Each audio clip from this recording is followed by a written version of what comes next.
Hi, everyone. Welcome to Charcha 2020. First and foremost, we'd like to say thank you to everyone for being here today with us. Charcha is a platform for India's development sector to come together and engage on most pressing issues, which is especially important during, this time, naturally. Our panel today is called Moving from Inclusion to Empowerment, Building Financial Agency for Women in a Post-COVID-19 Environment. And so this panel will start now and run for about an hour and a half to 2 hours. And we have four very illustrious, experienced panelists and an equally illustrious and experienced moderator who will sort of facilitate that discussion for us. Just to introduce myself very briefly, my name is Angad. I'm part of Sattva Consulting. And let me just first allow me to introduce you to our four panelists today. So first, we have Mr. P. Satish. He's the executive director at Sadhan. He has 33 years of experience in the financial sector with RBI, with NABARD, and just in the microfinance sector. He's a director on the board of Mudra, a member of RBI's Financial Inclusion Advisory Committee, and he's on the SHG Bank Linkage Program, as the SHG Bank Linkage Program Strategic Advisory Board of NABARD. Next, we have Ms. Jayshree Vyas. She's the MD of Seva Bank, a bank which has more than 500,000 women clients. And during her tenure, she's taken some very major steps to introduce and operate an integrated microinsurance scheme. She's devised and implemented various housing finance schemes that have been availed by a number of women across 9 districts in Gujarat. We have Mr. Joby, who's the CEO of Dwara KGFS, and he's served senior roles with MFIs, banks, and financial institutions over a career that's been 16 years in the Indian microfinance market. Finally, we have Ms. Devika Mahadevan. She is the head of strategy and communication at Mandeshi, and she spent the last decade and a half working in the social sector on issues related to urban housing and infrastructure, as well as child rights and migration.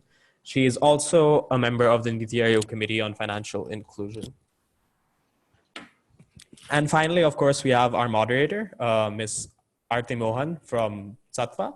Aarti is a co-founder of Sattva. She is the head of our research, advisory, and programs practice here.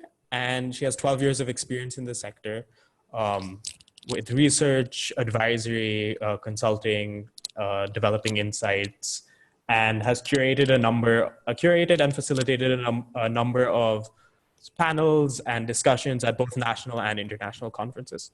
So without further ado, I'm going to turn it over to Aarti, who will take us through the panel. Thank you so much again for being here, everyone. Thank you, Angad, for opening very well. Thank you all. I know that the Charcha event has been somewhat of a, really coming together of so many different perspectives, organizations, speakers on various different topics. So very honored to be part of this, this event, and also leading a track where we have four more of us in the room, but I'm sure a lot more joining us as well. Very interested in this topic of how do we move from inclusion to empowerment? And we know for a fact that inclusion itself is quite hard one, and inclusion itself is struggling for women from a financial inclusion perspective. So the entire situation before COVID itself has been quite a bit of struggle. We know for a fact that women are among the most unbanked, and even with bank accounts created in their name through various different schemes, including Jandan and so on, the access and the agency that they've had to be able to be part of the bank and to be able to be part of the formal financial sector has been fairly low.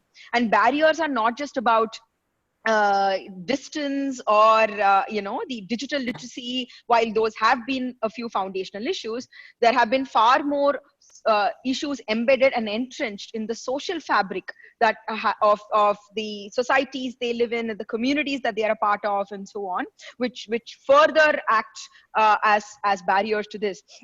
I remember 2 years ago when we were hearing from a set of digital sakis that work in rural Madhya Pradesh, and who were imparting digital literacy to the rest of the rural women, and then bringing them into the fold to say, how do we look at backyard livelihoods, goatery and poultry and so on in these remote rural districts of Madhya Pradesh where these women were located.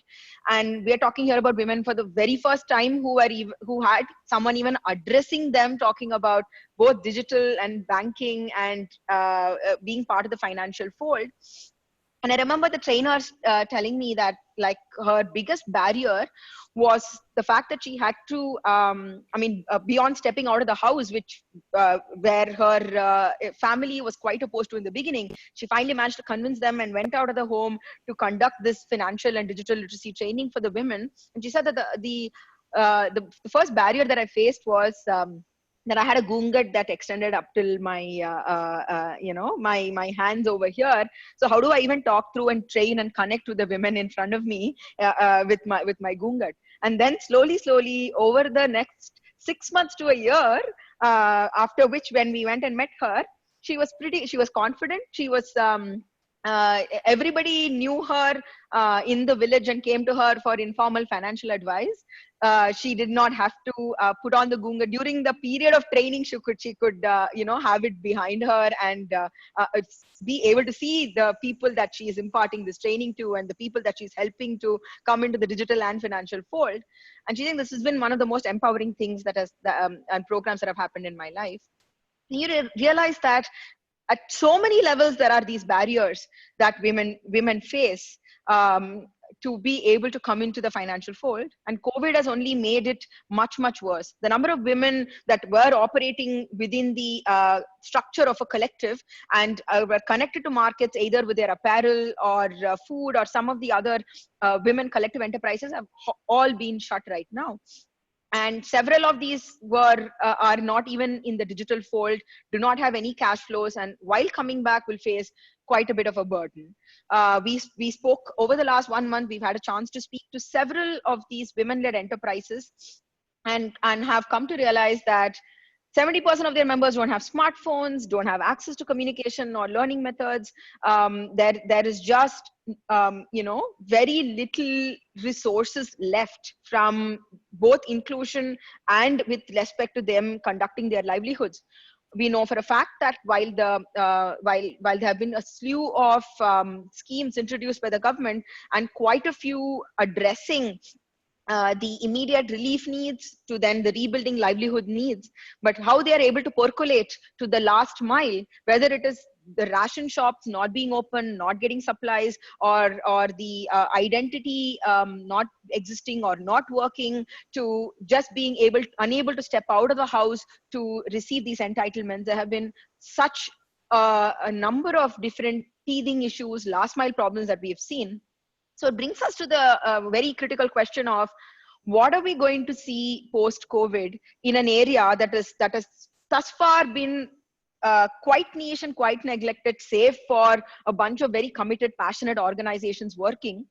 On one hand, while we have the millions of women enrolled in their SHGs and running their enterprises, being part of the gig economy and largely being part of the informal economy, being affected. So today, with the eminent panelists that we have here, I'm hoping to learn how are we looking at the ground level challenges of what women are facing? Why do we need a gender lens overall? Because this is also coming up, right? Like, let us look at if you have to look at the larger public good, everybody is going through distress in so many different target communities. Why do we need a gender lens when we look at financial inclusion?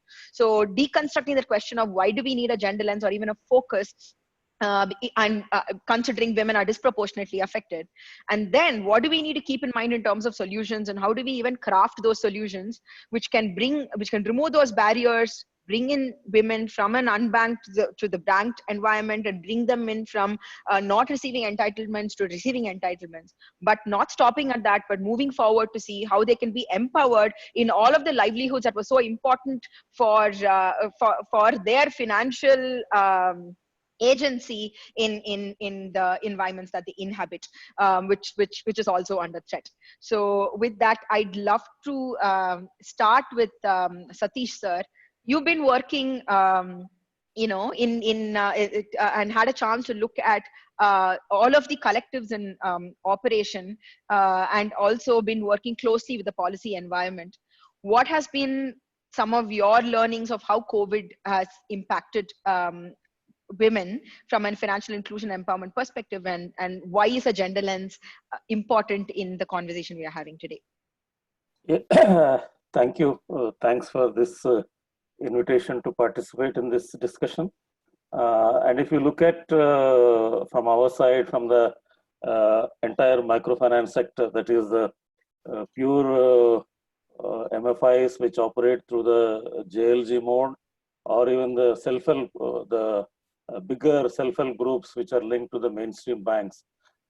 In both these variants of microfinance, we have more than 95% as the women participation. So there were, while SSGs basically are looking at women collectives and factoring in the empowerment related issues and putting them in touch with the mainstream financial sector.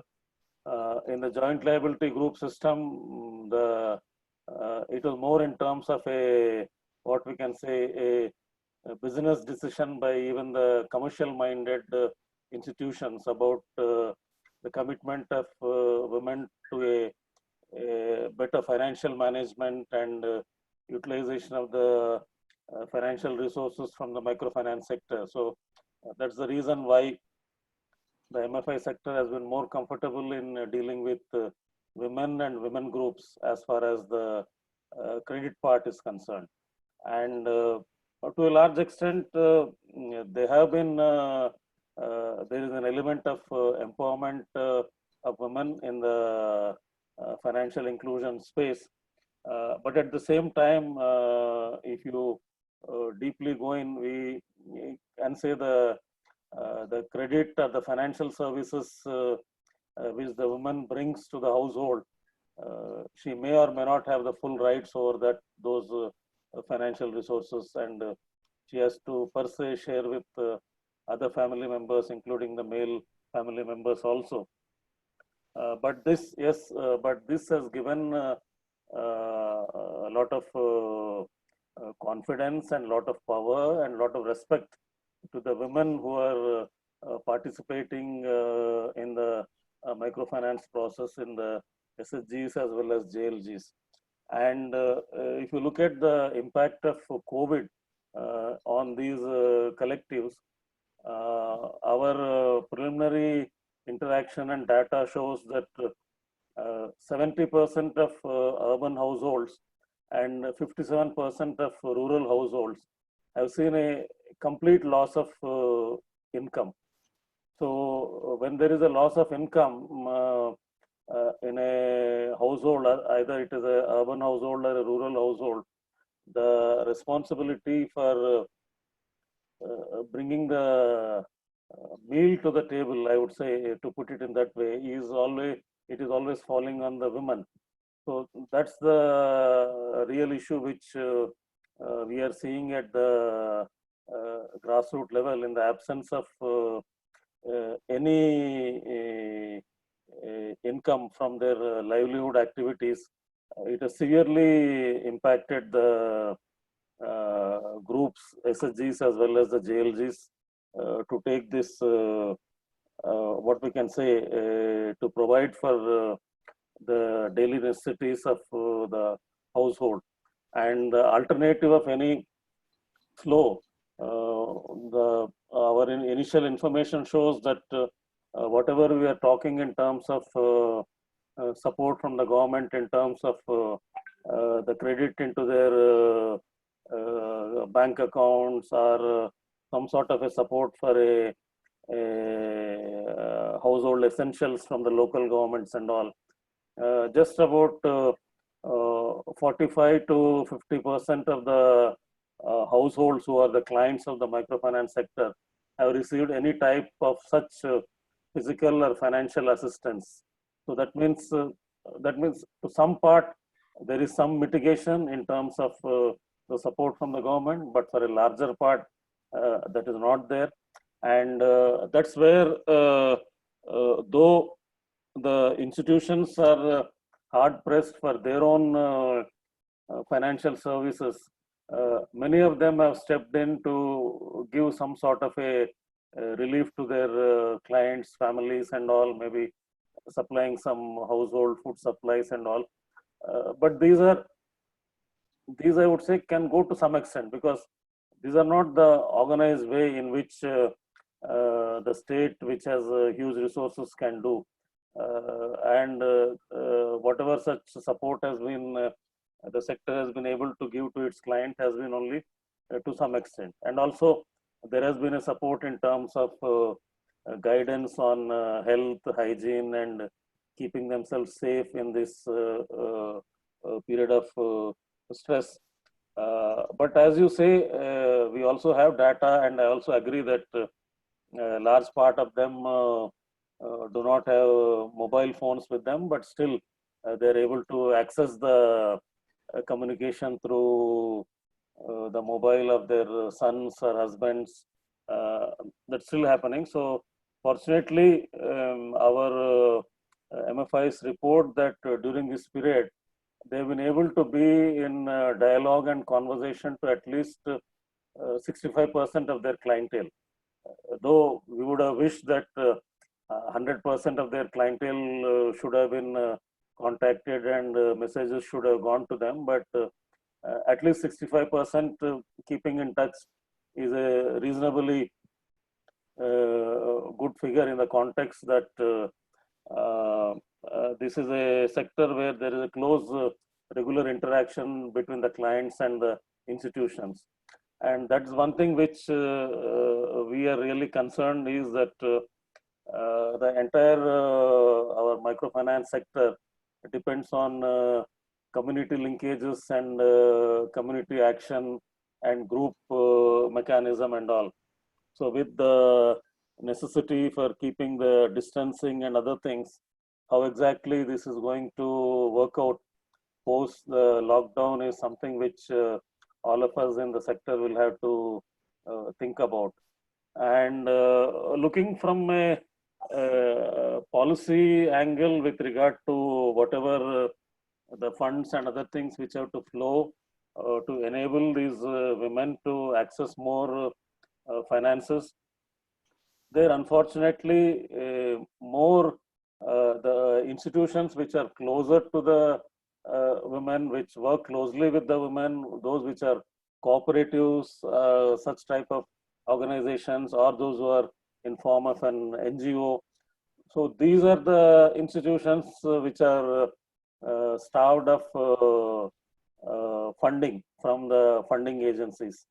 So the bigger institutions, those which are in the company form, they are able to access finances, but especially we have seen some small institutions which work with migrant workers, street vendors, and those who are doing small businesses both in rural as well as urban areas, and the institutions which cater to them. Those are the type of institutions which are starved of funding in such a situation, and the tendency has always been to the funds being attracted by bigger institutions and the clients who are more into commercial type of organization. So that's one thing which we from our side we are trying to impress upon policymakers, that the weaker and smaller institutions which are closer to the women collectives require more support in such a situation. So I will stop here so I can come in later after our other panelists also put in their views. Got it. Thank you, Satish, sir. And I have a few follow-up questions which I'll come back to once the other panelists have spoken. Yeah. Devika, I just wanted to go over to you, and you've been heading quite a bit of the COVID impact efforts at Mandeshi, and been looking at how do we repurpose for the impact that COVID has had on the women collectives and the women-led enterprises. Can you tell us a little bit more about what has been happening, and also touch upon why a gender lens, particularly in the light of women-led enterprises and collectives, is critical? Yeah, thank you. Thank you, Aarti, for inviting us, Mandeshi and me, to this panel. I thought I would start with something positive that Mandeshi has been able to do, which is like try and ensure that at least some women have liquidity at this time. So, Mandeshi is both a bank, women's bank, much like Seva, and a foundation that focuses on women's entrepreneurship and supporting women set up businesses and expand their businesses. And as Satish said, most of them have faced a huge lack of income because they have been unable to adapt at this time. But two examples of where we were able to kind of infuse liquidity. One is that women who we had trained in textiles, so maybe they had taken some fashion design or tailoring and things like that, women who might have been making bags, who might have been making garments, etc.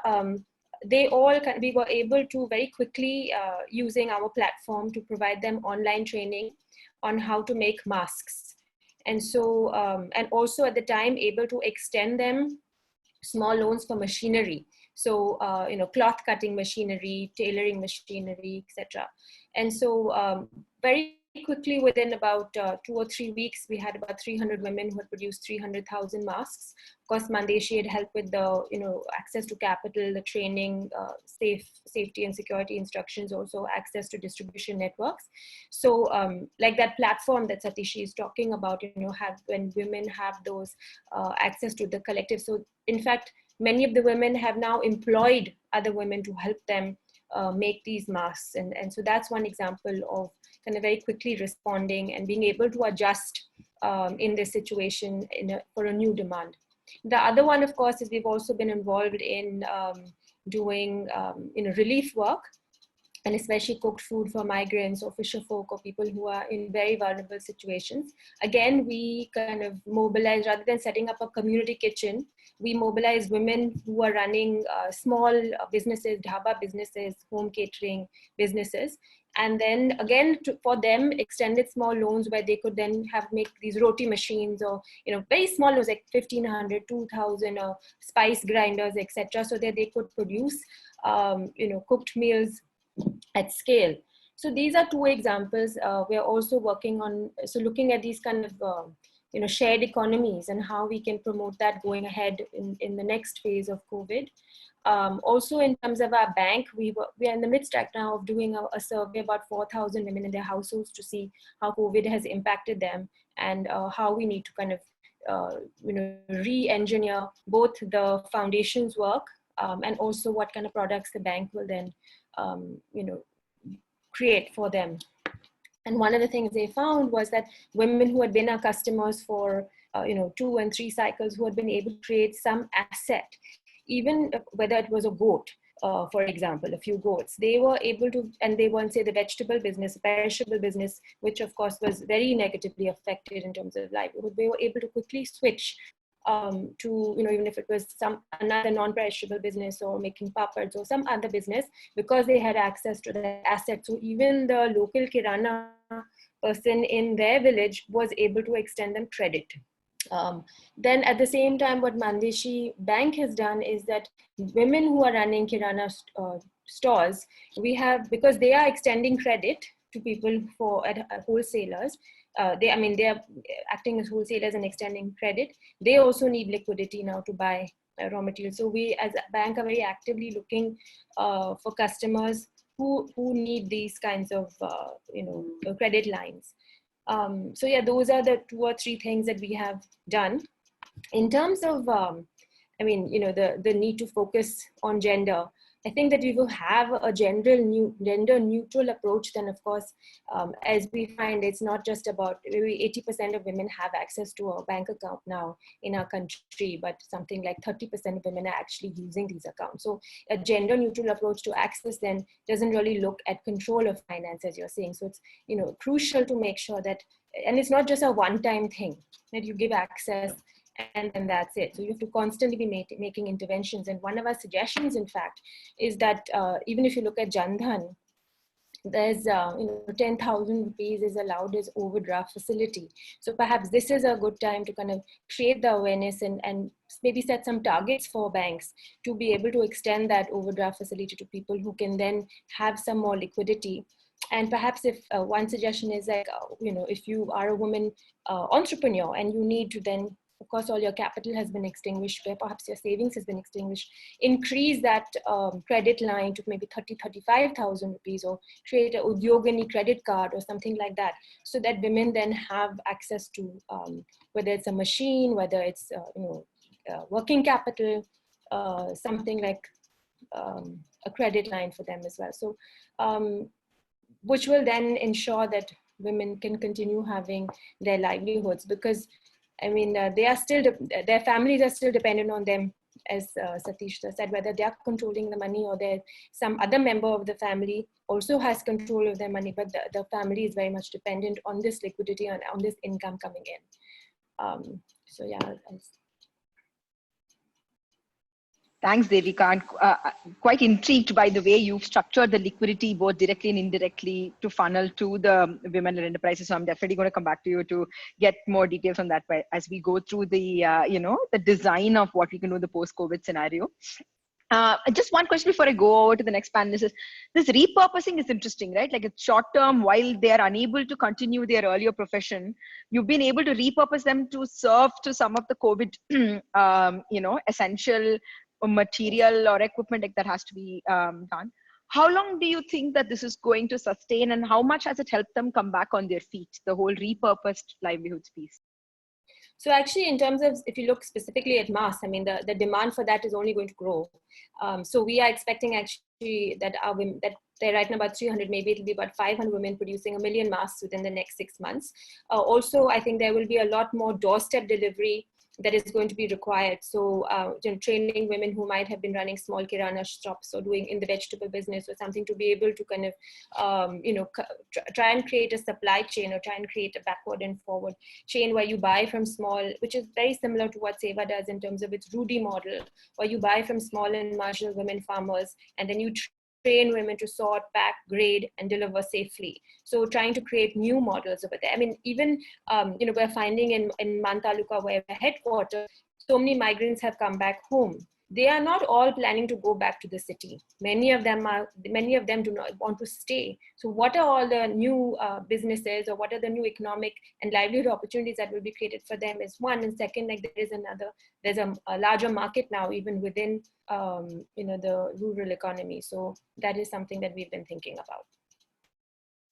Right. Thank you so much, Devika. With that, going over to Jayshree Ben, you've been working with women through the whole process of collectivizing them, and then that has been serving to bring them together for economic activities, negotiate together, to then be integrated to markets, and then be able to also stay together for the whole social fabric being strengthened, and that is also how it operates.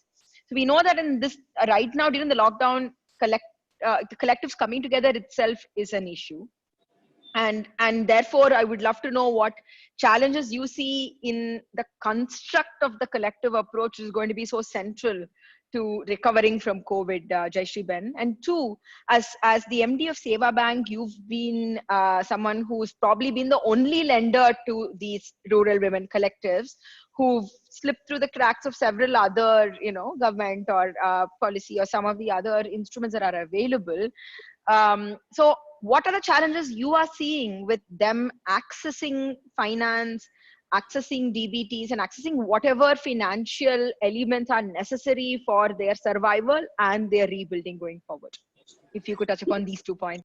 Yeah, as we have been working with both urban as well as rural women. So far as COVID is concerned, I think rural women are not that much affected as much as the urban women. So the first thing, and this is the time when it is a time for crop agriculture and crop and other things. So first things which they were SHGs or they were cooperatives, they were asking that we need credit for our agriculture activities. So that was the first thing, and then this was the time when we had to give it, and fortunately we have been using all these digital devices and others with.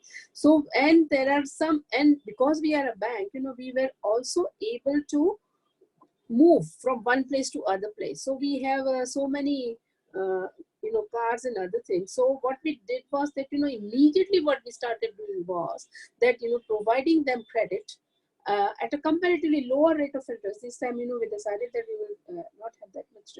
So that was the first thing which we did. Second was the milk. And this is also, that Amul and many were linked with Amul also, but they were not, some of them were not also linked with that. So in that case, is also they are needing some kind of feed and other things. So that for that also we started giving them loans. And construction workers, of course, for them it was a cooperative there and they were working there. But there it was because their work was not done, not happening. So that was not possible.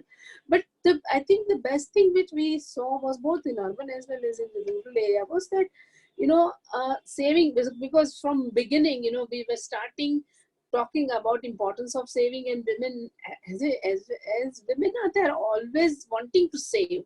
And this is something which we had, helped them to do it. So, and thanks to this RuPay card and other things. So they had their RuPay cards and they had their saving in their accounts. So they were able, just showing the RuPay card, and they were even in the lockdown, and even there was a curfew. Those women were able to come out of their homes and they were able to get their savings with themselves. Even urban rural women also were able to withdraw some money. So that was the first thing. The second thing also was that there were some women who had fixed deposits with them. So they also started, borrowing on fixed deposits. So, and at a very low rate of interest. I think this was something which was very helpful. But I wanted to say something else also. These women, we have seen that, because they are in the informal sector, they don't have regular income, and they are going from one crisis to other crisis to other crisis. We have seen that they are more brave, and they have learned how to deal with crisis. So what we have been seeing is that, and we are hoping that this time also, this is one more crisis for them. So we are sure that, they will come out of this also very fast. So this is what we have been seeing. I'll just give you one example. Once we had some workshop with women where we're just talking about how do you deal with your crisis. And all those women were talking about, how they're dealing with crisis. And there were 30% women who said, we ourselves were, I didn't understand why they are so strong. They say that we were in such a bad situation, so that that our husbands were almost saying that I want to commit suicide. And that was the time when we told them that no, we are here and we will be able to come out of this. So so we are also hopeful that this time also they will be able to come out of that. But hopefully they will not have much of this. As she said, we also had the same thing. We had so many home-based workers, and there was a need for masks, but they didn't have material. Even the contractors who were giving, they were not giving material to them. So at that time we had to provide them working capital loans. Fortunately, they had their own machines with them, so that was not a problem. And whoever this was, the contractor was also giving them that how it is to be made. So that was also helpful to them. What we are seeing is that at present they are somehow or other dealing with this, but immediately after opening of this lockdown, we are seeing that we will, and what we are doing is that of course we are not able to go to their homes at present, but we are by phone we have been asking lots of questions to them that what is your what will you do after this is done. So then in these cases what we are seeing is they are saying that of course to expand their own business, but they are also thinking that, if they can get some other kind of innovative new items, then they would also be like to do this. So we are, first thing is that we are ready to give them, I mean, we'll of course see that, how much is the need, and then we will start lending immediately through our digital applications. The second thing which we are also seeing is that with all said and done, their savings and other things, they might have borrowed from somebody else. And in that cases, we will also give them a loan. So at least, they must have borrowed at a very high rate of interest. So at least, they will save their, save their whatever interest they are paying. But, financial inclusion, as you're saying, and empowerment. So this will only be possible if we are making a meaningful and sustainable financial inclusion. And what it is only the combination of integrated financial services along with financial literacy and other kind of literacy. So and for entrepreneurs, of course, they also need some other kind of training also. So this is what, I mean, over a period of time, we have learned all these things, and these has really helped them. Like, credit, whenever credit is given to them, it's always an empowerment, because either they are buying an asset. So when they are buying an asset, that is not only that, it is of course their own in her own name, but whatever business they have been doing, we are seeing that whenever this kind of an equipment is given to them, of course it is helping them to increase their productivity and income, but it is also helping them to reduce their drudgery. So which is, I would say, this is also a kind of an empowerment for them. That, for example, we have carpenters, many women carpenters there. Only in Ahmedabad we are seeing women carpenters, and these carpenters were making all things manually, and for whole day they would make two chairs or three chairs, and once they had a cutting machine, they were able to make 5 or more such. Not only that, but it was not done manually, it was done by. So so this kind of, so credit to, I can give hundreds and hundreds of these kinds of examples where it is empowered. But saving is also an empowering process, because whenever they have saving, first thing is that it gives them self-confidence, but it also gives them help for future. And particularly when they are using it with goals that, for marriage of children, or for education of children, or even for festival, when they have goal setting. So some kind of planning is also helping them. So, I think this is something, this will be an opportunity for us. What we are seeing is that, though I'm saying that, we are digitized and everything, but many women are still not yet used it.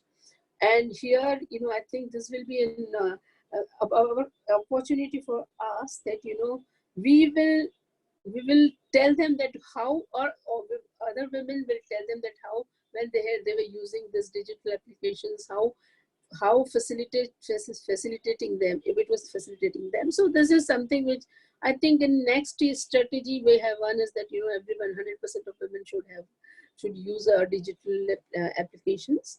The second thing is that, try to understand what are their needs, and maybe they might be in need of expanding more and more. So we will be able to help them in providing credit to them, and we'll bring more and more other women also, so that those who are not with us, we'll also try to bring them more and more. So this is just the beginning. Thank you, Jayshree. An interesting perspective there on how this could be an opportunity to bring more women into the fold of the Seva Bank, services. Would love to pick cue from what you said about access to digital and go over to Joby.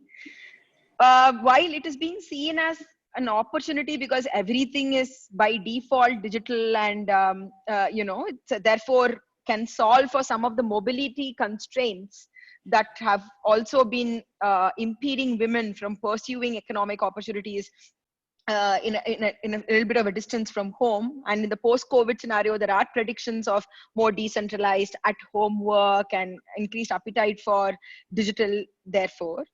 But it's also the other part of the story is digital adoption itself has been very difficult and achieved with difficulty, right? Whether it's a cell phone ownership or literacy, or both digital products and digital financial products not even being designed keeping in mind women.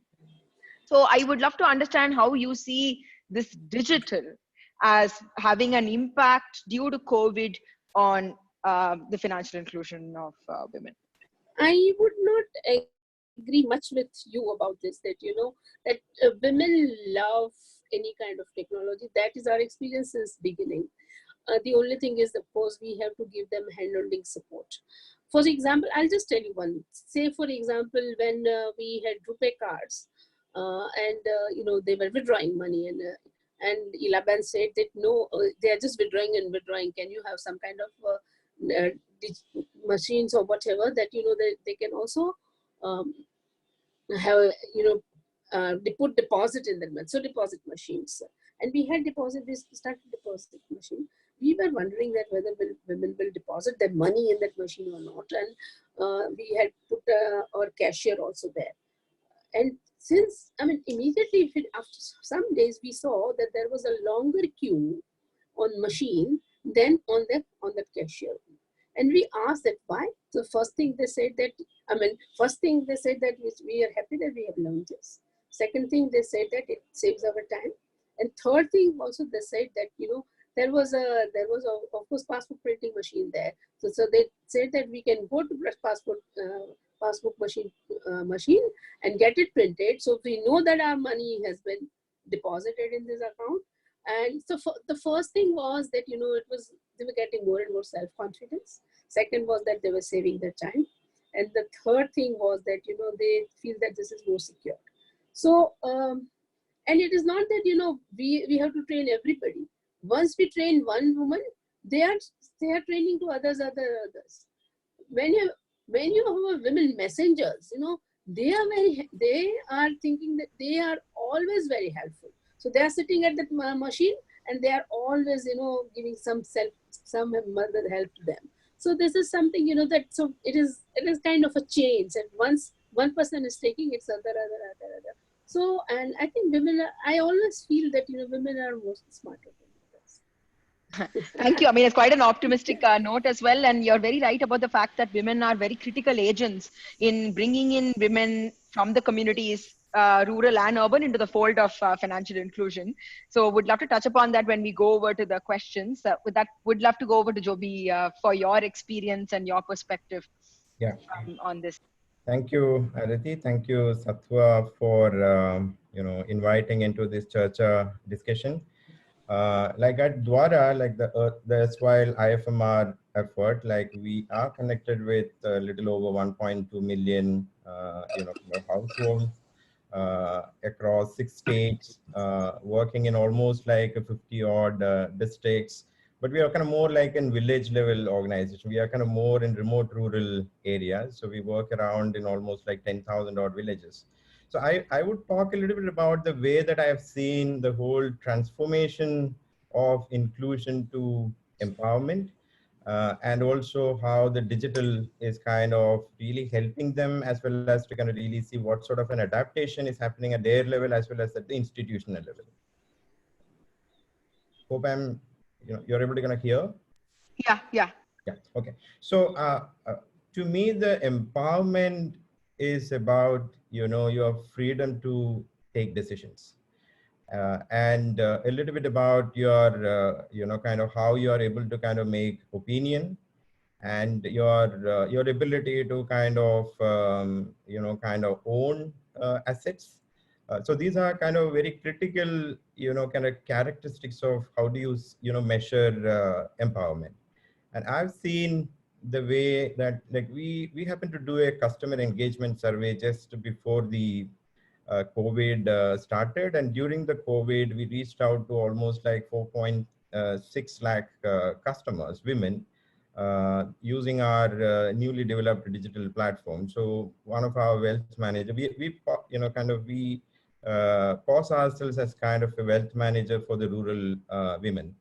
And then our wealth managers were kind of talking to these women to kind of know how COVID has kind of really affected them. So I'll give you a little bit of the you know, kind of insights that we earned from the earlier survey, where women, we asked them, like, you know, kind of how do you take decisions in taking loan?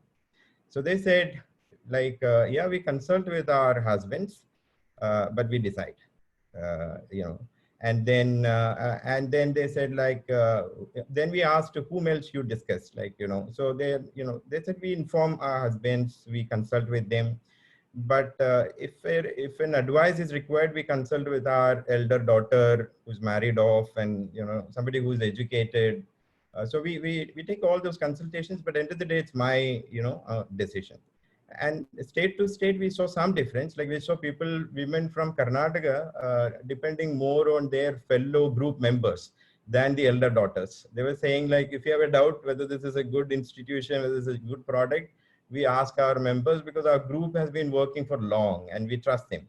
So I would say that that's been, you know, one indicator of how empowerment really has happened. And another, what we saw during the COVID, like we started a kind of a subscription model of investment product for our customers, like where they can invest in digital gold. They can buy, you know, kind of hospi cash, which is a kind of an insurance against income loss.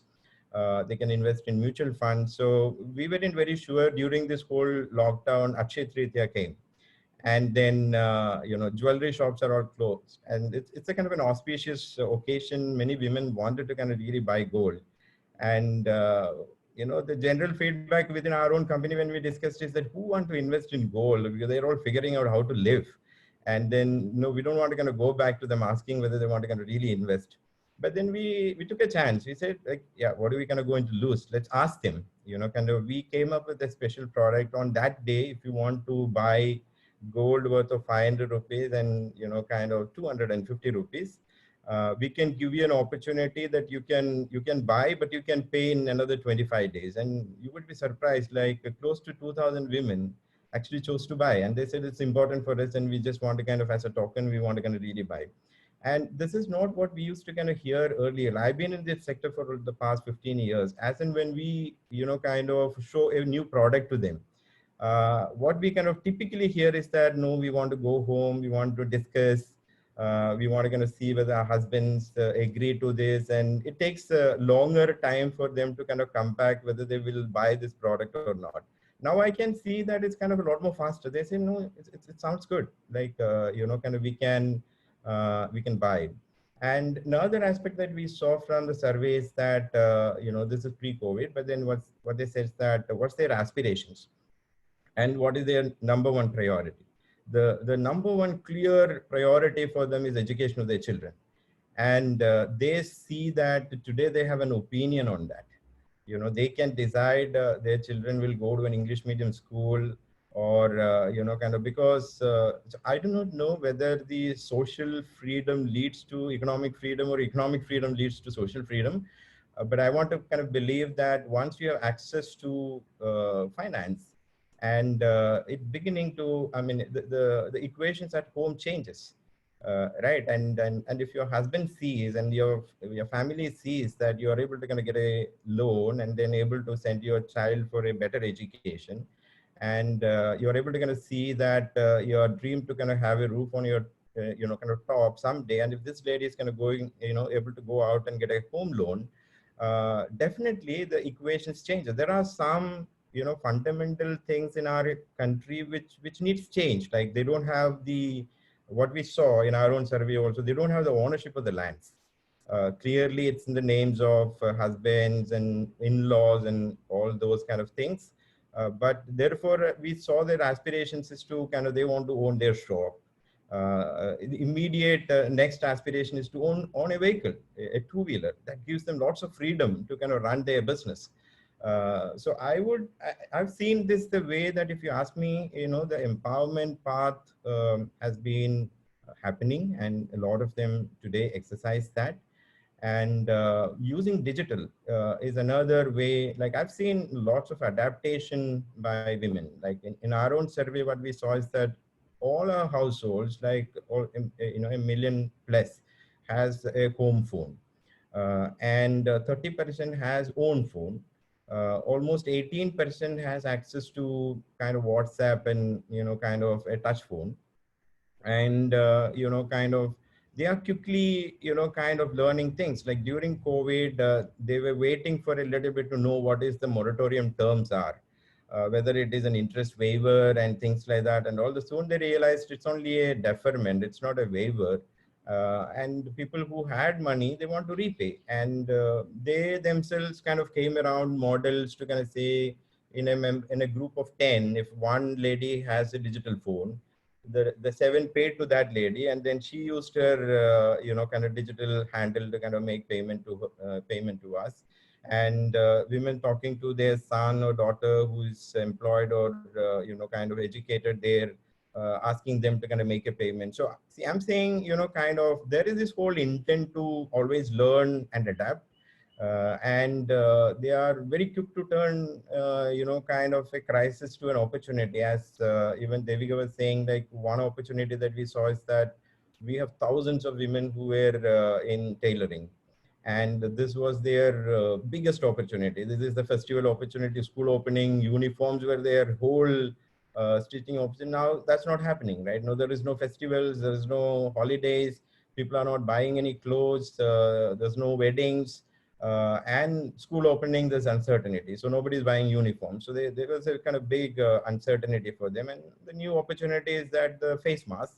And then we had transportation problems earlier. And then, kind of immediately the team came around with very hyper local markets. Like, kind of there are people in the local geography itself wanting to buy. So we were, as a part of War Room, for the COVID, we were tracking very closely about the red zones and orange zones and the green zones, and then the containment zones, and where is the the transportation is opening up. And so it's kind of village to village. It's not about, the major supply chain seems to have broken, but in the middle of that, there are certain things working. So we saw, in that survey, when we talked, they said, yeah, so we are willing to quickly learn this, but can you see us market?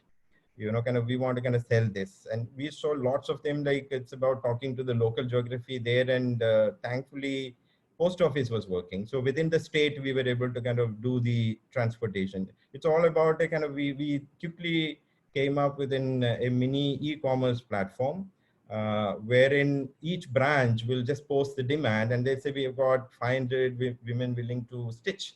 And then using them all the videos, kind of using the medical standard and local use and single use and multiple use, all sorts of complications. But then, over the, time, people came to know that this is going to be another wearable you should be kind of having in your regular life. So you need to kind of stitch as much as you want, but then the materials are an issue.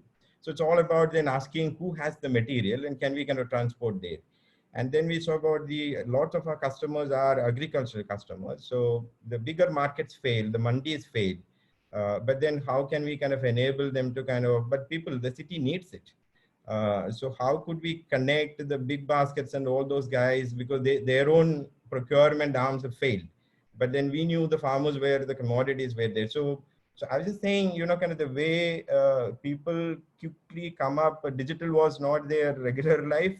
But then I could see that, and we also saw like there was a lot of artisans, women who were kind of weaving saris and all that. So just we quickly started an Insta page called Dwara KGFS Artisans. And then we started posting, kind of their own, camera quality was not great, but then they kind of managed some cameras locally and posted the saris and the whole this thing. And they are now up there in our page.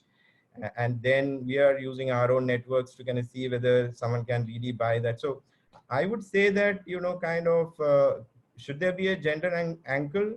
I'm not so sure, but then I am seeing it as kind of today, because of this whole microfinance movement and the group, kind of ability which they have, their own self-confidence is very high. It's all about, you are not in your kitchen now. You have another women to kind of talk. Many microfinance field officers and wealth managers coming and training you many things. And if there's a mobile phone at home, there's a lot of training materials we are able to kind of push to them. Like the way they are learning now, kind of how to stitch a face mask. Kind of it's over a YouTube video. So I'm seeing it is kind of really, kind of this lot of adaptation happening from their side. And then we also did a little bit about, the perception about the whole health hazard during COVID. Some of our women were losing business, right? Because they are the women who does the retail sales of vegetables, fruits, fish, all on the wayside and, kind of small shops. And unlike us who are in the organized sector, nobody was giving them an SOP about how to take care of themselves. There isn't any protocol that is kind of accessible to them. So we saw them, they are still sitting without a face mask and, kind of not take, and that's, exposing themselves into a certain health hazard. And then, the buyers are also kind of afraid. So then under the CSR effort, like we thought we will give them a kit with a, vernacular language kind of a pamphlet, which they can use to kind of safeguard themselves. And now we are soon working to kind of, because another risk is that they all used to kind of deal in cash. People used to pay them in cash. Now there is all worry about currencies, right? And people don't want to kind of exchange currencies. But we have huge digital capability to kind of enable them if they can receive cash using QR code. It's as simple as to kind of build a simple QR code, kind of a thing on their, shop, so that people can actually pay to them, which will really get them back to business, and they are empowered. And, and there is a lot more preference for small shops now, unlike the larger supermarkets, right? It looks to be, it's more safer there, because the guy in the shop, he goes and pick the goods. And we are seeing a renewed interest for the local kirana shops to kind of really build business, and we are helping them to kind of build portfolios and, SKUs, and, kind of how can they kind of, because that's the place where people can go. Now people can't travel, and they want to kind of really see. So I would say it's kind of more positive, this thing. Of course, the challenges are there, and, but I can't see that women are still very hopeful and wanting to kind of really take this opportunity in their favor. Thanks, Joby. Some fantastic insights there about the hyperlocal models and how digital at every point has been, in some way repurposed, made to work, activated. So very nice to hear about a lot of the newer models at a hyperlocal level coming up that you spoke about. As I had a bunch of questions to all of you, and there are questions streaming in from the audience as well. So I'll just combine it and take some of them one by one.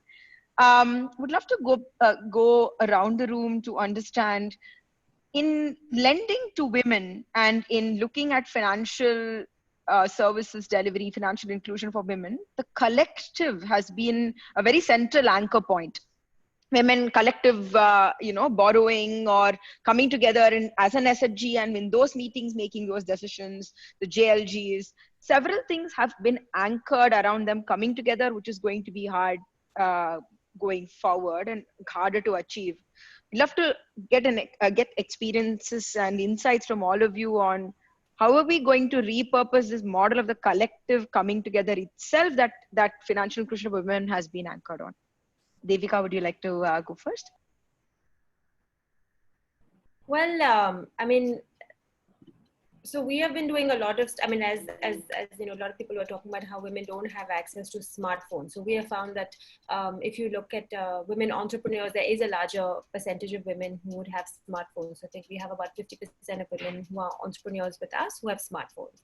50% do not. So, that's still a significant number. So we have been doing a lot of trainings using voice messages actually, and sending information on voice messages. We have a community radio right now that reaches out to about 100,000 people in our taluka. So that has been doing a lot of messaging around, even like Joby was saying, when you restart your beauty parlor business, when you restart your dhaba business, what is the social distancing that you need to maintain? How do you do digital payments? How do you make sure your customers feel safe to come to you? So there's lots of that training also happening over platforms like this, but also over the phone, also through voice messages. We are developing these 2-minute messages that go out for 30 days. Every day you get a 2-minute message about something related to digital marketing, or you get something related to digital banking. So there is a lot of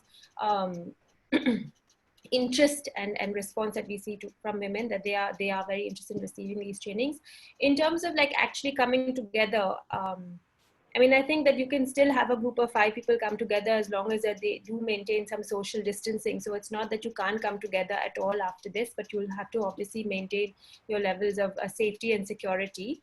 But perhaps they will do more over digital platforms. But I don't see how you can kind of move away from the JLG model entirely to an individual model just because of COVID. You just have to make sure that you're being safer. Got it.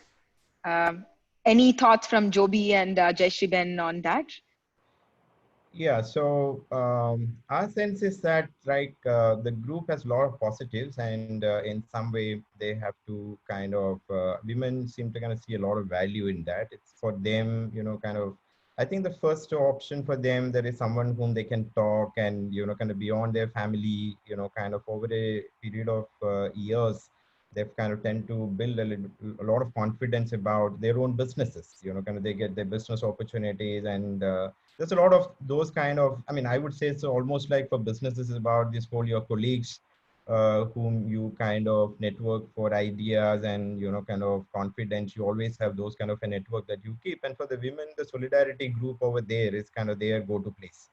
And we see a big value there. And we are experimenting about how can we create virtual groups if the social distancing becomes really, really difficult. The so-called conference calls, which were only happening in the offices. Now our wealth manager is taking 5 people on a call, and the others can listen what the other lady is saying and things like that and all. And then also kind of our own staff has the smartphones, and then they can have the kind of video call if the central office, we have a call verification happening with the customers and all that, but not everybody was having the smartphone. So now we are thinking about, can the smartphone that my relationship manager has can be shared for all the 5 in some sense to kind of. But what we see as a change which will happen is that a lot of transactions may kind of more pivot into digital transactions. So to kind of make a repayment or to kind of pay up your subscription amount for your wealth management plan, or to pay up your insurance premium, all of that, what we are thinking is that empowering the local digital touch points, like go to the kirana where you can go to buy the provisions, and if that guy has a mobile, most likely they have, or the mobile top up, shop where you can regularly go to kind of top up, and if you can make your payments there. So I would see that everything used to kind of happen in the group now will take a shape of, a lot more day-to-day transactions can move into digital. But this whole group meetings will kind of more develop and take shape as kind of business development meetings and the new product launches. The MFI has a new product to be discussed, and that's where it will be kind of meaningful. It will be a lot more training, and now that the whole digital markets itself will be very huge for them, kind of to sell their own produce and kind of their own services, and kind of all of that I would see is that, I mean, even another opportunity that I also see is that kind of in our own survey, women were also listening to that, kind of even education. They don't know how schools will open up, and maybe in the cities and all, it's easy to say online classes.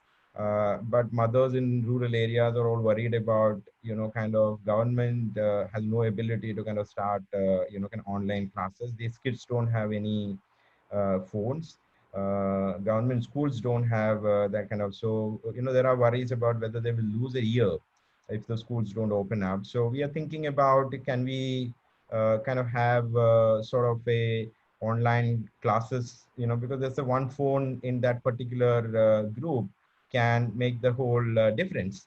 And it can be kind of, it can transform as like maybe our own branches can turn to be kind of evening classes, tuition classes for, we can centrally broadcast classes, and our branches they can use to kind of come. So I'm just saying is that, kind of the group aspect of that will continue in various formats, and we are seeing that collective thinking is happening up there on newer challenges and newer issues. but I may see a lot of transactions may kind of move into digital, and that makes more sense at this point in time.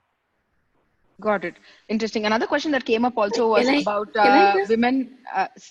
Sorry, Jayshree, but just wanted to say that one of the other questions is also the ownership of smartphones among women has been quite low. So therefore, how do you then, how are we going to deliver? So some of the points that Devika and Joby brought up about the last mile contact being possibly an enabler with a smartphone for the rest of the community, but then there's still the problem of how do those 5 people then meet this person with social distancing at the last mile has to be solved, and also voice instead of communication that requires a smartphone, etc. Some of the things that just came up. So Jayshree, if you could also touch upon the smartphone aspect in addition to the collective aspect, that'll be great.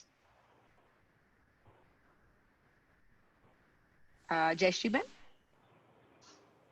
Now even the price of smartphones are also very, it's not that very expensive. So one thing which we have done is that we have given them a loan for buying this, and also at a lower rate of interest. So many of them have been buying this. The other, of course, the others are not bought it. But, I was just going to give you example that only today only, we have our board, of course, board members, but they are also vegetable vendors and all those rural women and others. And yet today we had a board meeting, and I was surprised that, will they come on Zoom or what will happen? And of course, everybody did not have it, but somebody brought it from somebody else but they tried to do it. Of course, how to, mute and not mute, and those kinds of things were happening. So it was a long meeting, but we saw that, they were trying. Many of them were using their, grandson or granddaughter help and other things. But so, once it will come, I think they will try to learn this. And hopefully, the expenses will also be lesser. The second thing which I wanted to say was that, during this period, we had, our branches were open. So many women wanted to come and withdraw and whatever other things. So what we saw was that, we were also not sure that we will keep that social distancing and other things. But if you see, everyone knows it, and it was so much discipline without even telling us that be disciplined. So they have started understanding that, what is required, and then they are, in that way they become disciplined and they do it. So I'm, they'll find some way. Got it. Thanks, Jayshree. Just going over to Satish sir, bunch of questions that have come up around the urgency of ensuring the PMJDY, and also in the light of the announcements made, day before yesterday, where the focus on rebuilding livelihoods and self-reliance, and therefore looking at all of those the schemes and opportunities unlocked at a Government of India level, reaching women at the last mile. What are some of those policy level priorities that need to be urgently pursued in the light of ensuring the gender aspect in financial inclusion? Basically now when the PMJDY accounts were being opened all across, the MFI sector also tried to ensure that all their women clients get to open these bank accounts. And even from our field level interaction, we used to find that. But now if some data shows that because of the absence of PMJDY accounts, this government's financial assistance has not been able to reach. One thing is that it's necessary for the government again to depend on the microfinance sector and also the SHG women to ensure that if at all they, but this I think immediately all our institutions will be able to do because all of them have ensured that some sort of a bank account they are able to get, because now most of the loan proceeds are being credited to the bank account. So only thing is that the technicality is that they have to make it like any other PMJDY account. And we also, when this announcement came from the Ministry of Finance, we specifically said that you include, without mentioning a specific PMJDY type of account, you first try to get the women's accounts in all types of banks, cooperative banks, regional rural banks, small finance banks, and even cooperative societies, so that at least you get a larger catchment area for your women's bank accounts, so that this transfer of financial benefits can take place. And of course, there may be, because of in this exercise, there may be an addition of a certain percentage of women who do not exactly fall into the income levels and limits. But I think we should not mind a certain percentage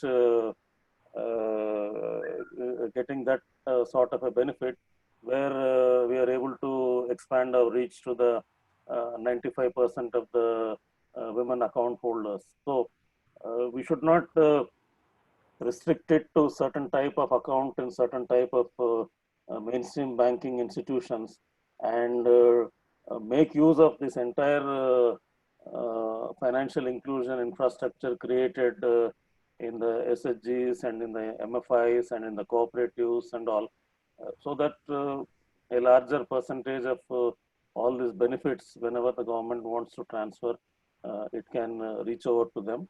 And also, like we have many women cooperatives, like institutions like Seva Bank is there, Mandeshi is there, Annapurna is there in Pune and all.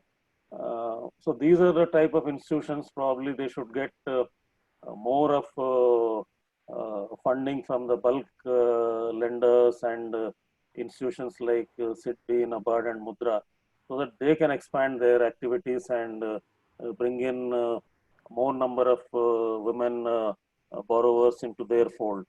So this is one urgent need we'll have to look at, because unless we look at small local level institutions, we will not be able to take this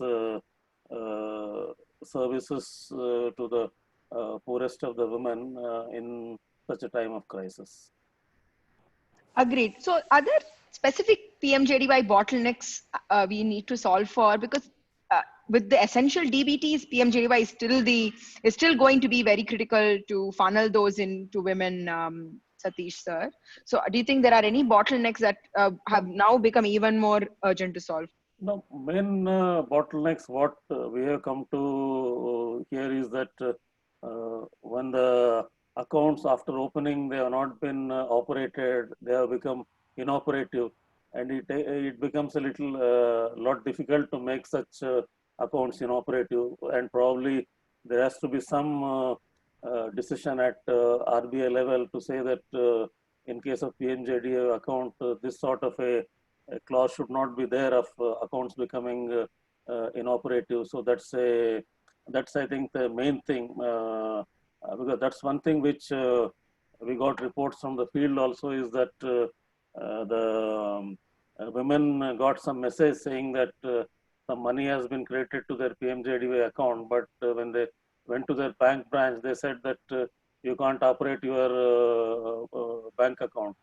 So I think these are the things which probably, because even well-educated people operate only one bank account on a regular basis. If you have 4 accounts, I think there will be 2-3 accounts where, but probably there is some checks transaction or something like that. That account account doesn't become inoperative. But in the case of a poor woman, that at a certain point of time, she must have withdrawn some money, and after that, she might not have used that account for quite some time, because in many women group meetings, when I used to ask about their bank account, almost 95% used to say that they have a bank account, and almost all of them, they said they had a RuPay card also. But when we asked that how many of you have gone to the bank branch and used this card, then that percentage was only 10% or less. So I think that part regarding reoperationalizing the PMJDO accounts is something which all banks have to do that. And if there is some regulatory approval required, I think RBI should take care of that. Absolutely. Considering 150 million of those women are from the economically disempowered segment. Yeah. So that's a large chunk to be facing the kind of problems that you talked about, Satish sir. Yeah. Another interesting thing that has emerged in the light of digital being default in the going forward is also that not just, I mean, thus far the conversation has been around digital financial literacy. And in the post-COVID world, there seems to be an agreement that it's literacy will only take you so far. Is digital fluency and financial fluency, like in utilizing the digital medium, are you very conversant? And in corollary, in being able to operate your finances, are you fluent? What are the priorities, particularly for rural women, that we have to solve for in this aims of achieving digital and financial fluency? Would love for Devika, Joby, and Jayshree to come in here. 3 priorities, or are there 3 top action points to ensure that rural women are both digitally fluent and financially fluent? I'll just, Aarti, when you were talking about the kind of impediments that Mr. Satish was elaborating, I was thinking about this lady, in fact, who I was in touch with a little while ago. Her name is Jayvanti Ben, and she's in a tribal hamlet in Nashik. And when we had called her, she was walking around with a postman in her village who was going from door to door and handing out 500 rupees cash to the women, because most of them did not have bank accounts. So I was just thinking that how, when one really wants to put one's mind to it, you can make sure that 500 rupees, even though it is a very small amount, it goes right up to the doorstep of women at the last mile. So I feel like really the postal banking, the postal bank that, was discussed, and I don't know where it is right now, but I think that would be a very important tool to really reach the last mile, like in these tribal hamlets where Jayvanti stays. The second thing I want to just reiterate again is, of course, as long as these regulatory challenges are solved for in terms of inoperative accounts, there is a 10,000 rupee overdraft facility associated with every Jan Dhan account. I think the percentage usage is less than 1%. And so this would provide a great deal of support. I think there are ways to kind of also link women business owners here, and perhaps if you run a small business or you have 50% of women in your business, so maybe your wife is also registered, or and it of course has to be formalized. Again, extend that, provide a credit facility. Mandeshi Bank does have a financial product, which is a credit facility where we offer street vendors. I think it's up to about 40,000 rupees over 3 years, where they can keep, withdrawing. It's a credit line basically. And this, in fact, we have found, we did a study, improves from the customer perspective, improves their profitability as compared to JLG. This is already part of the Jan Dhan account. So, I mean, to activate that, I think will really be beneficial. In terms of kind of digital and financial fluency, I think, at least from the perspective of Mandeshi, the financial literacy that we, trainings that we do are quite in-depth. So I think that is really financial fluency. It's not just very basic. And again, with digital fluency, because we work with entrepreneurs, it's not just about digital banking, but how do you use digital platforms to market, to stay in touch with your customers, to brand yourself, etc. There are many platforms nowadays that are available for free. So it's really about that kind of training. And as Jayshree Ben said, I mean, once the uptake is very quick, and there's this kind of rapid uptake. So I find value in it. The idea is like you have to find value in it. It has to work for you. So once it works for me, then I, tell all the members in my group, I tell all the members in my community, and it spreads like wildfire. So actually the digital fluency bit is, I don't think so worrisome, at least from our perspective, because it's not just about literacy. As the more you use it, the more you become fluent, and the more value you see in it, the more you become fluent. And our women, they already have their Facebook pages. Many of them, there are many women on e-marketing platforms using WhatsApp Business, etc. So I think it doesn't stop at literacy. At least once you engage with the kind of literacy programs and the access to capital has to go together. Yeah. That's helpful. Joby and Jayshree then? Yeah, so I see a bit of, the digital fluency and, kind of the way forward is, even buying a smartphone is a good business investment for a lot of women now. So I'm seriously thinking about, like, we do a lot of other, kind of consumer goods, kind of to the rural women, and their, kind of interest used to be buying a TV, fridge, and grinder, and all of those things. But I think in this environment, it may make a lot more sense now to kind of really own a smartphone, and then you are up with your business. And I think the way to go, I would see, is kind of a lot of vernacular voice content, because everyone has a phone to reach, and lots of education for people who are illiterate. What we are seeing, we are using this company called Avas Day. They have this ability to kind of really do very customized message in a very, very, kind of meaningful manner, understood by illiterate people. So I would, I see the investments would be in the direction of vernacular voice, and, biometric will then, kind of make them do a lot of transactions. If there are, those kind of investments, I'm hoping that a lot of the community investment will go in that direction of building digital infrastructure in the local geography, and they could kind of ride on that if they kind of have the Aadhaar as one, tool to kind of make a lot of transactions for them. And once if they have a smartphone also, like, a lot of this whole education material also can happen. And I'm seeing, as we speak, a lot of the transactions are kind of, everything is kind of getting digitized, whether it is the loan contracts becoming e-sign and e-stamping, kind of the whole need to kind of deal with paper, and, kind of understanding a lot of this whole loan contracts and stuff like that. And also, I would say those aspects will kind of go through a lot of transformation, but in terms of really having that empowerment aspect of it, how do we make sure women understand what they're signing? Kind of how can we kind of say it's kind of more of an active consent than kind of more of a passive consent on lots of your covenants.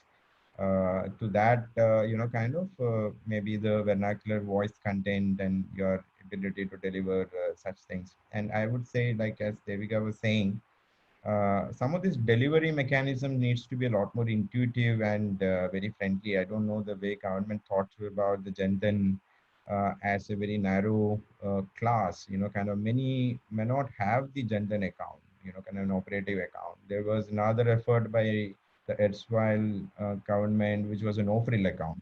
And one is not sure whether all the no-frill accounts have been kind of converted into PMJDY account.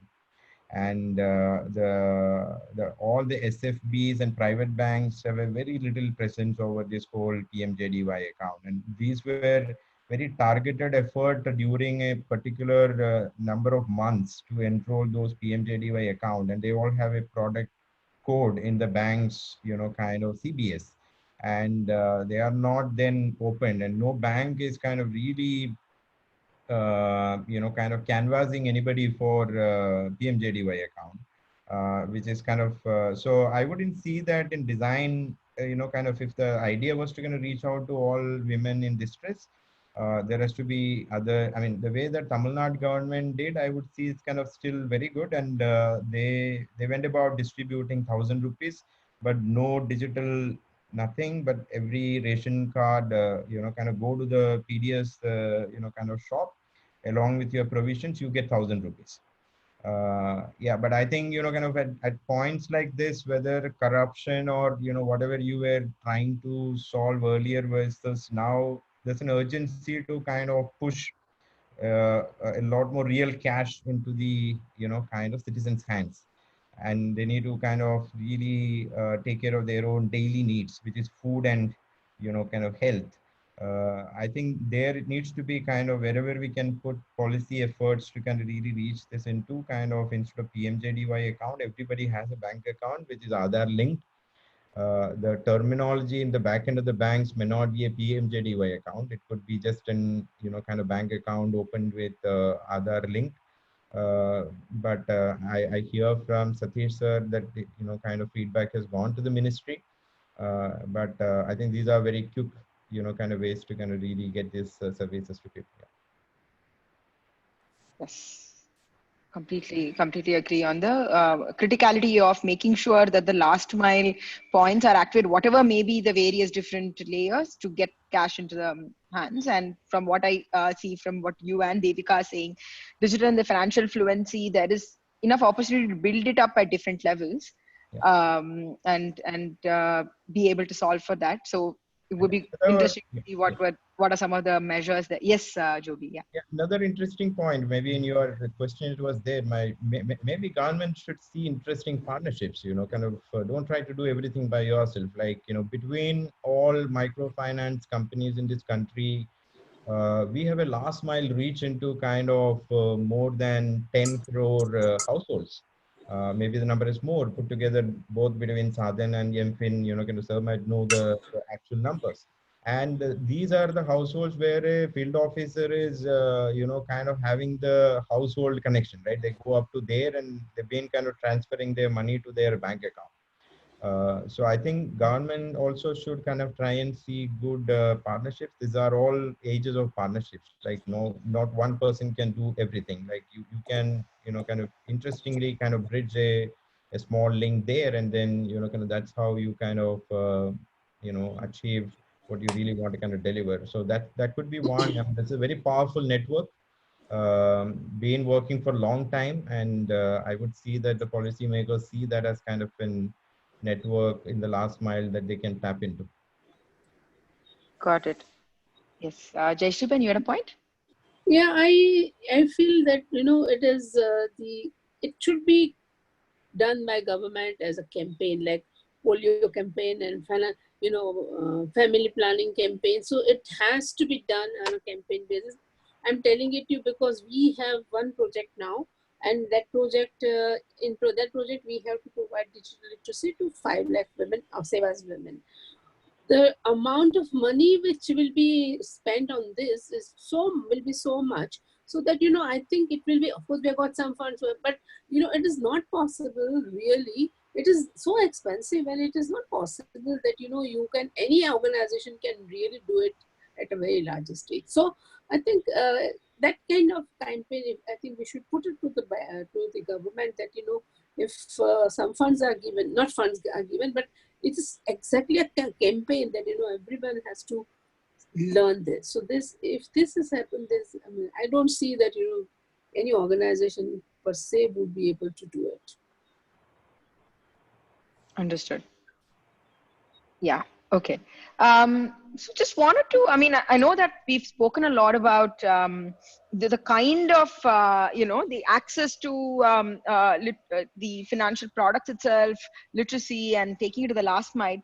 I'd love to go over a little bit higher to the design of these products. What are some of these products that you are all planning or what you think needs to be designed in the post-COVID scenario to be able to help overcome the liquidity crisis, the need for working capital that is available, the need for flexible payments based on how markets are opening up and how they're opening up for women, and also taking into account how women have always accessed these, or what is the kind of designs that have served them. Would love to hear from all of you, what are the kind of financial services or products that we need to be building or designing post-COVID, particularly for women? One thing is that immediately once the lockdown is completely lifted and people are able to start their livelihood related activities, either it may be household enterprise or it may be some other small business or other service and all. The immediate requirement is of any type of cash. So in our sector, a lot of MFIs have already decided that once the normal operations resume, at least immediate requirements about 10 to 15,000 of to 1,000 of emergency loan is something which everyone has thought that that's something which we will immediately give to all our existing clients so that they will get on their feet and start their operations. And along with that, probably some element of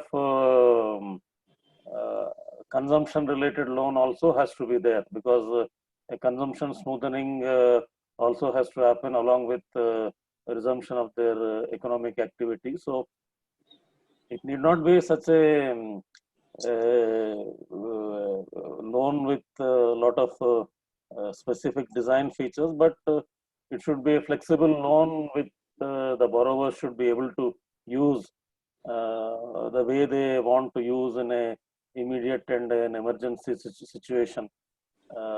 That's one thing which has to be immediately taken up. And another thing which entire microfinance sector everyone should look at is that trying to get on board some health insurance product for all their borrowers immediately, because now the whatever is their credit or the loan that is linked with an insurance policy, but the coverage of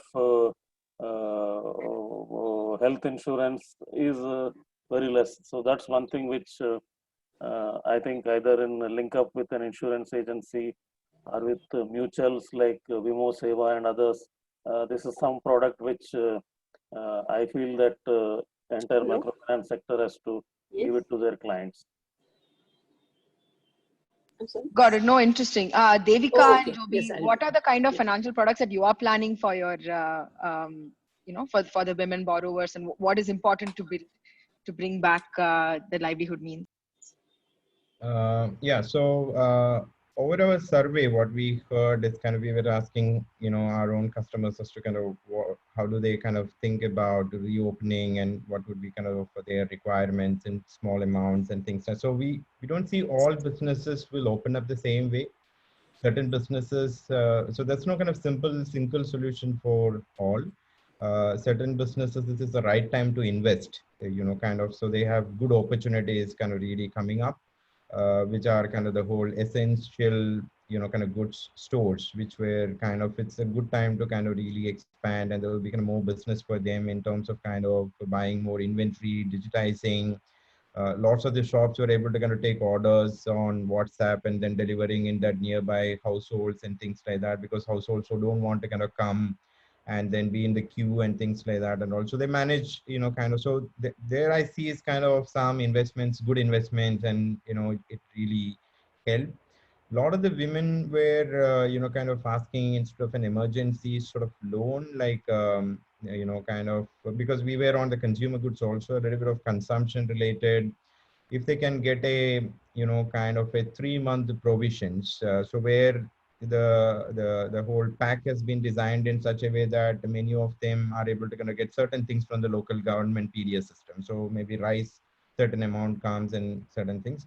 But for their 3 month, because their own estimation of their own livelihood kicking back and coming to normalcy to kind of getting to the normal consumption mode may take time. But during that period, if they can, kind of get for 3 months, no headache, and then food is served at home. So that's, kind of something that we are thinking about, kind of, which may cost, kind of maybe 2 or 3 thousand rupees, but then it takes care of the basic food requirement of all the households. And most of them, it's kind of, kind of, as sir was saying, it's kind of a simple emergency loan requirement because of the investments lost in during this period, because businesses were shut for kind of 2 months, And in order to revive, some goods have been lost and it's been kind of not good to kind of sell. So I would say it's kind of kind of those are the areas. And clearly, as a company which is in kind of rural areas, we see sort of an emerging trend of supply chain linked financing emerging. So we may not be able to kind of now underwrite a lot of kind of single risk, but then we know that now if a person has a cow and with kind of linking up with the dairy, it's almost a lot more easier for to kind of finance such kind of purchases.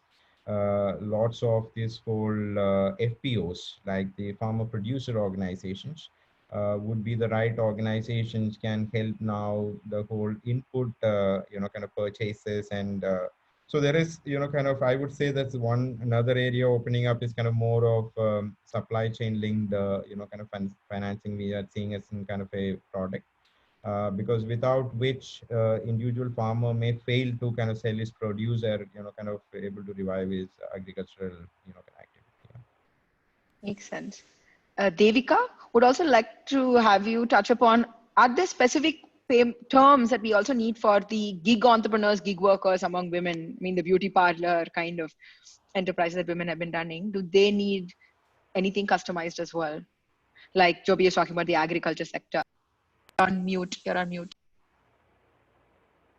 Very similar to what Mr. Satish and Joby are talking about in terms of like immediate top-up loans. But here also we're going to the bank and the foundation is really, actually Mandeshi's model is really not just access to finance, but really a holistic approach. So here the bank and the foundation will work very closely together, and like Joby is talking about the supply chains, so they're developing those supply chains, working very closely on asset creation. So if women have certain savings, and also offering them top-up loans for like gold and liquidity like that in the future, adding that to their credit. It's really, I think, the combination of the bank and the foundation here that is going to help develop the product. As I was saying, we've done these we're in the process of doing very intensive surveys of 4,000 households. So that will also guide our strategy, but very much about looking, of course, top-up loans, of course, like with existing customers, in places where our bank actually doesn't exist. Our bank is in 8 branches, but our foundation functions in many more. Thinking of providing some revolving grant funds, which are like low interest or no interest loans, which help women at least start their businesses, very small investments in machinery, in raw materials, etc. So basically to just kickstart this whole process and help them create assets. But again, it's really around, like, with the foundation, working out the whole supply chain and supporting people all through that chain. So yeah. Finance linked with the market linkages to make sure that circle works. Got it. Jayshree Ben, from a Seva Bank point of view, what are some of the things that you're planning post-COVID to help rebuild the livelihoods? See, a majority of the microfinance organizations are giving loans even if it is for working capital. It's kind of term loan that you give a lump sum amount and then every month you pay the installment. So, but what we have been seeing is that if you were the working capital businesses, they do need cash credit kind of loan, so that that one kind of one amount is fixed with looking at the business cycle and others, and then they can withdraw, and they can withdraw as well as deposit. So that's kind of a cash credit loan which we have been giving, but we will be giving it to more and more women, this cash credit loan. Second thing is that we have also seen that once they have one loan of cash credit for working capital, but they also want to buy some equipment or assets. So in that case, the second loan will also be given for this. And so these are the 2 loans which we have been seeing. Daily loan, maybe we will be also be able to do, particularly for vegetable vendors and others. So daily we can give that loan, and so depending upon their need, we will definitely look at their cash flow, and based on that cash flow, we'll try to link with that cash flow. And just to add, I think it requires a fair amount of investment on our parts to really understand and to support women at this time to understand what is the best loan that they should be taking, what is the best way to rebuild the business. So it's very much an investment, like a wealth management perspective, a longer term wealth management perspective. So I think there's a lot of investment that we're all going to make in that. Got it. So what you're saying is couple the product with the advisory for the women on how they can look at rebuilding the businesses in the industry that they are in. So that makes a lot of sense. We've got a question on a softer aspect that we touched upon very very lightly in the beginning. Post COVID, we've also seen that the gender-based violence has been on the increase because with emotional health that being fragile and so on among communities, that has manifested itself in an increase in gender-based violence. Would love to understand from your experiences if you see women who are financially empowered and are empowered through their livelihoods be in a better place to combat such violence. And what else can we do to ensure that this is not the side effect? I mean, pre-COVID, I know we were talking about gender-based violence being almost certain in places where women were being economically empowered and were, sort of playing into the whole head of the household space. And that was, in some sense, a negative manifestation of women's economic empowerment. How do you see, with the increase of gender-based violence reports across the country, at lockdown and post-COVID probably worsening, does financial empowerment, livelihood empowerment play a role in combating that? Can I go? Yes, Joby. Yeah. So for our experience was the opposite, because generally in the lower income group, women were actually exposed to a lot of violence earlier, where the men, when they had access to money, they were on boozing. There was access to alcohol was very, very common. But thanks to the whole lockdown, those were closed down, and so women were generally having a lot of peace. Singularly in Tamil Nadu, that seemed to have been a reported case, right? Like, no, that's. Yeah, I think many states, this whole alcohol distribution was kind of really banned, and villages, this was kind of quite common. When they go for the work for the whole day, and then evenings are kind of very, very difficult. But they seek kind of more peace during this period. But I also read what you're reading in the whole mainstream media, maybe in the other places, when people have to stay together for longer time. I think this whole violence seems to kind of really have gone up. Right. Any other thoughts there? Well, actually, I was just going to support what Joby said, because that we have also found to be the case that when the liquor shops were open for those few days, the violence increased. And because they were trying to take the money for the alcohol. So very much in support of what Joby is saying. I mean, I think it's very hard to talk about just look at just gender-based violence in terms of how empowered a woman might be. Just when she starts earning money, does it automatically translate into less violence? I think that it's more or less a sense of well-being that one really looks at, and what are the strategies that she can employ to reduce the various violences that exist in her life, and not just a domestic violence.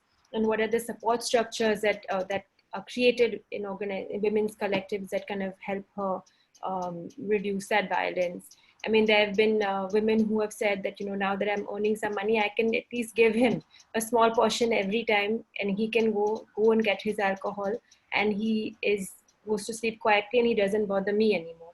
So, I mean, there's so many different strategies and responses to this. I think this is such a complicated issue that I don't think that necessarily just financial, empowerment is going to address something like this.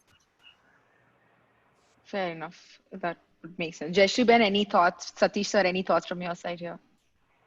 Not about this COVID thing, but generally what we have seen is that decades ago also, when women were when both were very poor, and there were lots of violence in the home. But when slowly, when they started getting, more income, better, particularly these women are getting, their savings and then some assets and a bigger home. I mean, sometimes also smaller home also, and there are more violence is happening. So in that case, which we have seen is that yes, whenever a woman has become stronger, particularly financially as well as other way, that violence is going down. Here, of course, we are dry state, so this liquor is not the kind of issue, but normally which we have seen. Got it. Yeah, even of course, I can't specifically tell with regard to the post-COVID like situation, but various studies we have seen over time in the both in the SSG model as well as the MFI model and all, some level of economic empowerment of the women creates a greater space for the women in the household, and that has contributed to the reduction in the violence. We can't say that it has completely been eliminated, but because there are a lot of other social and other issues also are there. But here in the present situation, I'm not really sure whether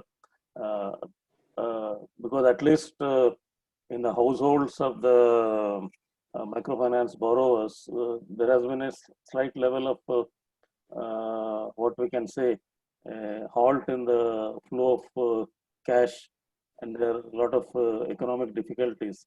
That if that could have led to some level of more violence against domestic violence with women, I think the possibility of that we can't rule out. But we don't have hard evidence and all from the field. Got it. Absolutely. I think we've gone through about an hour and 45 minutes of really good discussion, so many different insights and points of view. Would love to wrap up with one area that I'd like to have all of your inputs. How do you see the scenario for financial inclusion and women, financial agency and women changing? What are the top one or two areas where you see change occurring due to COVID? And what are one of those, what would you say are one or two of top priorities to tackle to preserve and consolidate and expand gender and financial agency in the post-COVID time? Satish sir, maybe we start with you.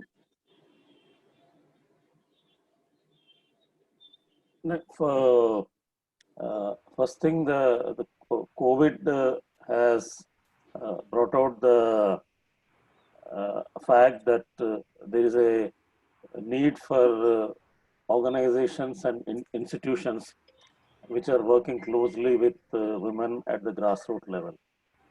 And they re-emphasize the importance of that.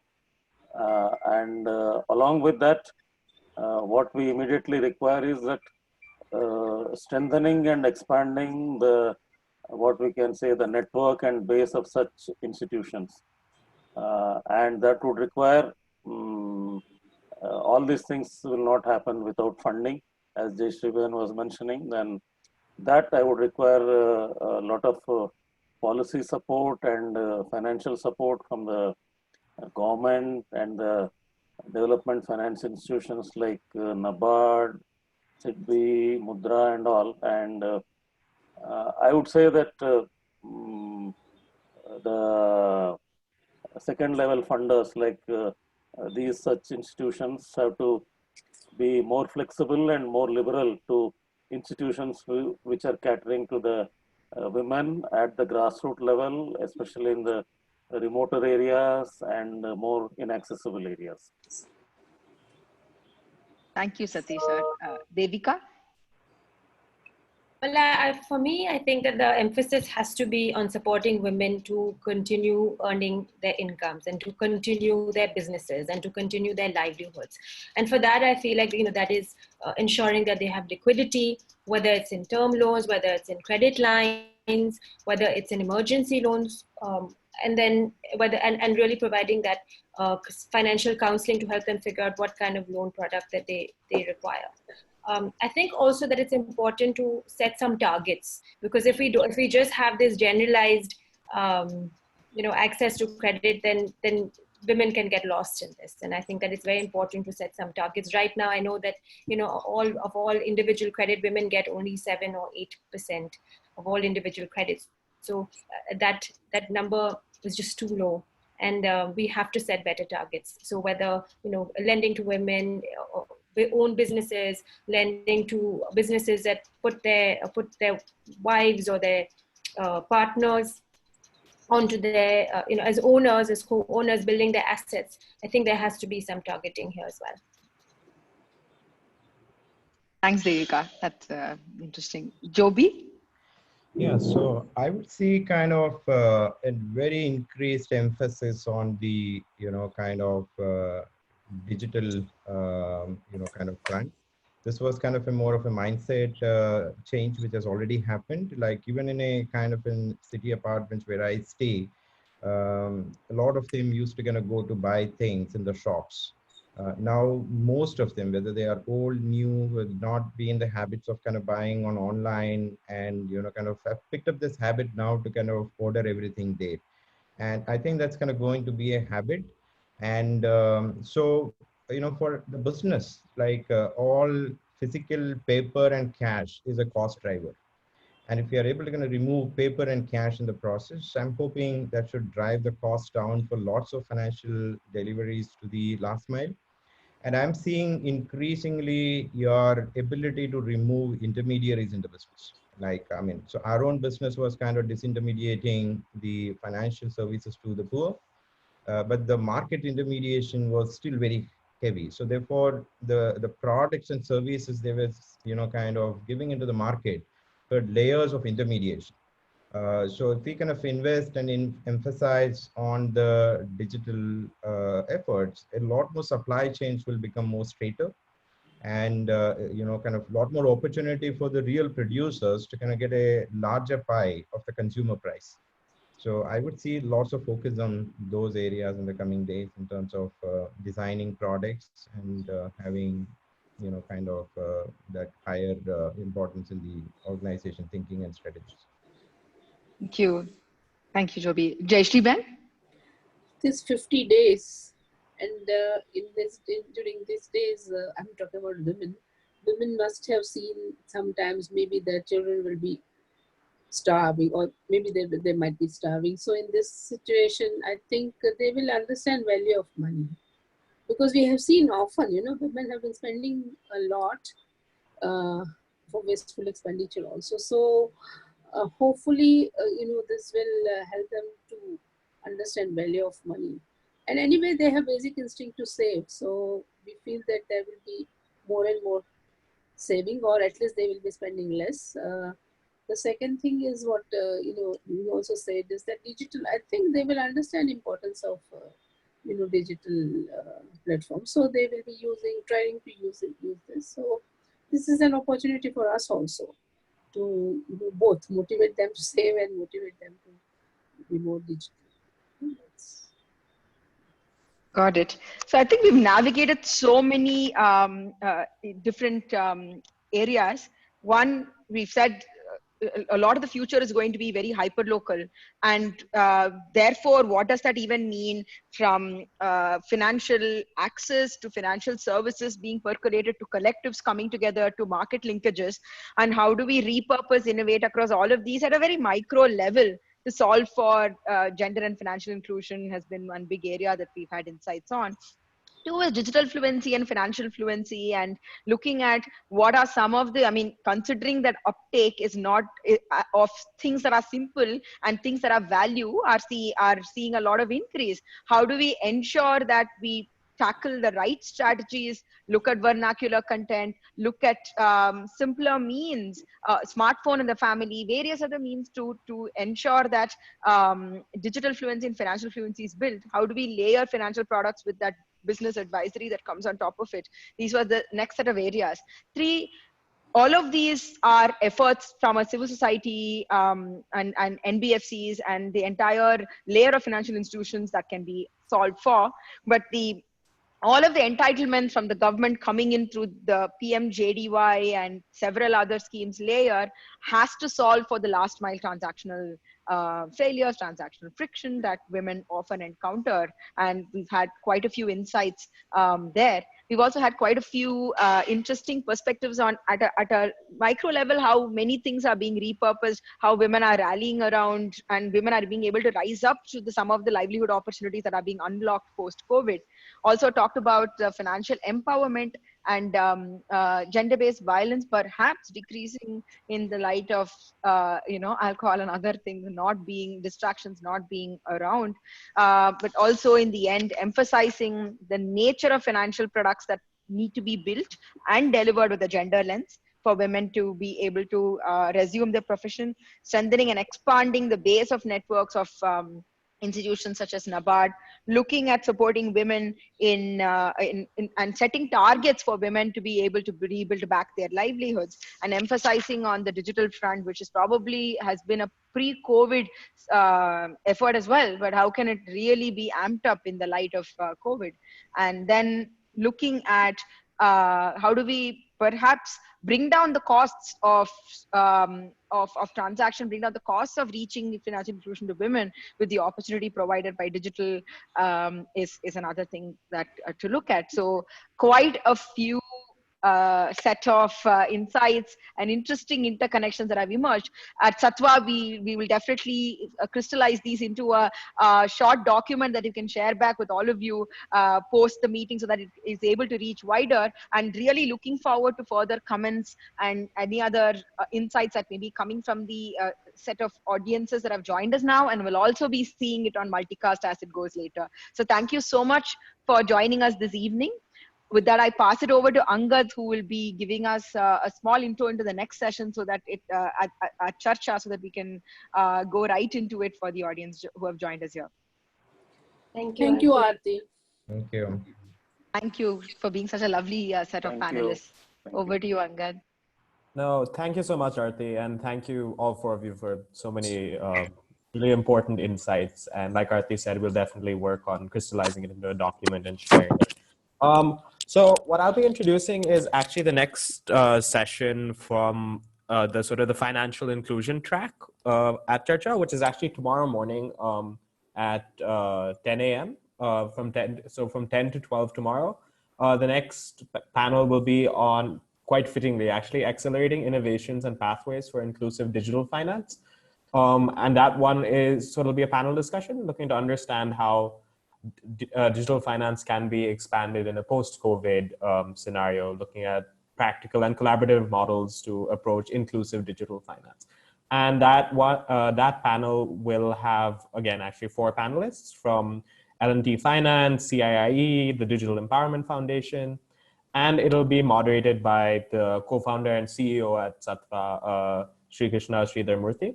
So yeah, if it is an area that interests you, please definitely tune in tomorrow at 10 a.m. And once again, thank you so much for joining us this evening. It was a really great conversation. Thank you all, and good evening. Thank you. Thank you. Thank you. Thank you. Thank you.